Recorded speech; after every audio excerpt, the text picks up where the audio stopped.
Bible में 7 का अंक बहुत महत्वपूर्ण है। हाँ, बाइबल की इब्रानी भाषा में शब्द 7 भरपूरी अथवा पूर्णता के विचार से जुड़ा हुआ है। और वह कुछ ऐसा है जिसकी लालसा तो सब करते हैं, पर उसका अनुभव कम ही कर पाते हैं। इसके बजाय हम अपने आप को बिना किसी सच्चे विश्राम के निरंतर काम करते हुए और गड़बड़ियों से जूझते हुए पाते हैं। हाँ, अब इन सब बातों को ध्यान में रखो। जब हम बाइबल में उत्पत्ति 1 की ओर बढ़ते हैं, यह अंधकार और अव्यवस्था के साथ शुरू होता है, पर फिर परमेश्वर अपने वचनों के द्वारा उजियाले और क्रम को लाता है ताकि जीवन फल फूल सके।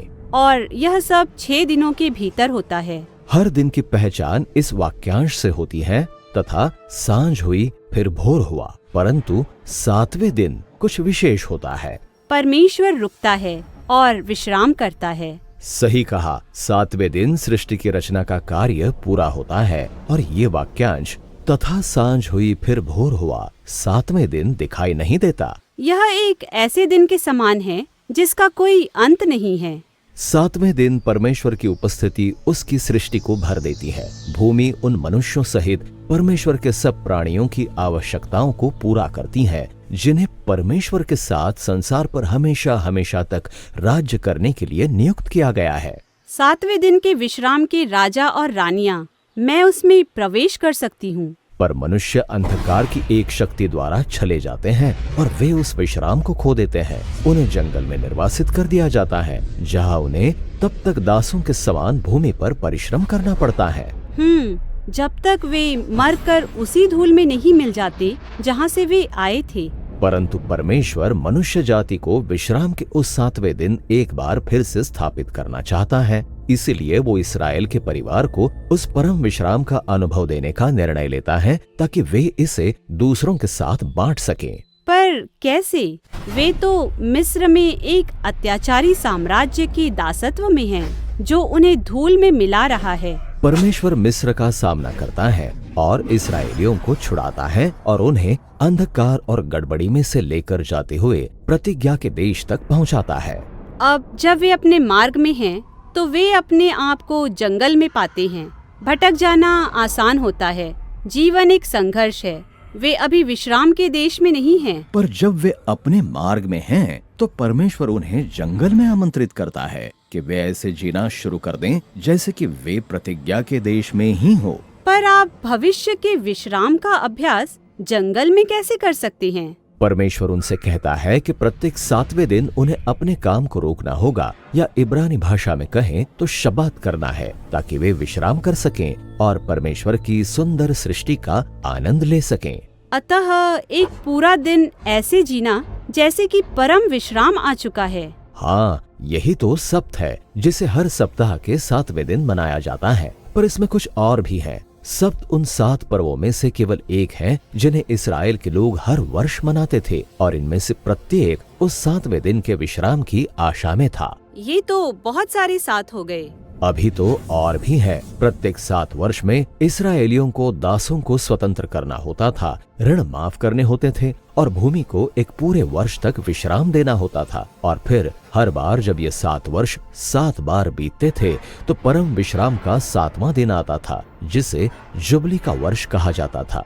यदि किसी ने अपनी भूमि खो दी हो या वो कर्ज में आ गया हो, तो उसका सब कुछ माफ कर दिया जाता था और उसे पहले का सब कुछ प्राप्त हो जाता था। अद्भुत!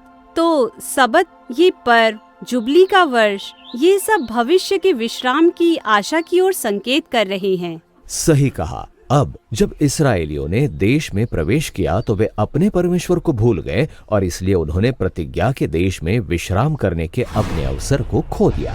वे फिर से निर्वासित होकर एक अत्याचारी राष्ट्र के दासत्व में चले जाते हैं और वापस गड़बड़ी तथा अव्यवस्था के संसार में पहुंचाए जाते हैं। पर इस्राएल के भविष्यवक्ताओं ने कहा कि एक दिन उनका निर्वासन समाप्त होगा और स्वतंत्रता और विश्राम का परम जुबली वर्ष आएगा। पर पीढ़ियां बीत जाती हैं और वे अब भी प्रतीक्षा कर रहे हैं। कहानी के इसी अंधेरे मोड़ पर यीशु प्रकट होता है और वह सबत के दिन ही अपने सार्वजनिक मिशन को आरंभ करता है। हाँ, उसने ये कहते हुए ऊंची आवाज में यशायाह की पुस्तक से पढ़कर सुनाया कि समय आ गया है कि सारे बंदियों और दासों को छुड़ाया जाए क्योंकि ये प्रभु के प्रसन्न रहने का वर्ष है। इसका क्या अर्थ था जब उसने कहा यह प्रभु के प्रसन्न रहने का वर्ष है? वो परम जुबली की बात कर रहा था। अच्छा, तो यीशु यह दावा कर रहा है कि 7वें दिन का विश्राम उसी के द्वारा आएगा। बिल्कुल सही। उसने कहा कि वो सब्त का प्रभु है और उसने लोगों को बीमारी, पाप और यहाँ तक कि मृत्यु से भी छुड़ाते हुए अव्यवस्था और अंधकार का उनके सब स्वरूपों में सामना किया। फिर भी यीशु को मार डाला गया, जिससे उसका काम भी नष्ट कर दिया गया। हाँ, लगा तो कुछ ऐसा ही था, पर ध्यान दो कि यीशु ने निर्धारित किया था कि उसकी मृत्यु सप्ताह के अंत में हो। उसकी देह ने सप्त के दिन कब्र में विश्राम किया और 8वें दिन वो मरे हुओं में से जी उठा। रुकिए, 8वें दिन? आपका कहने का अर्थ है नई सप्ताह के पहले दिन? बिल्कुल सही। यीशु का पुनरुत्थान एक नई सृष्टि के पहले दिन के समान था, जहाँ परमेश्वर की ज्योति और जीवन ने अंधकार को भेद दिया।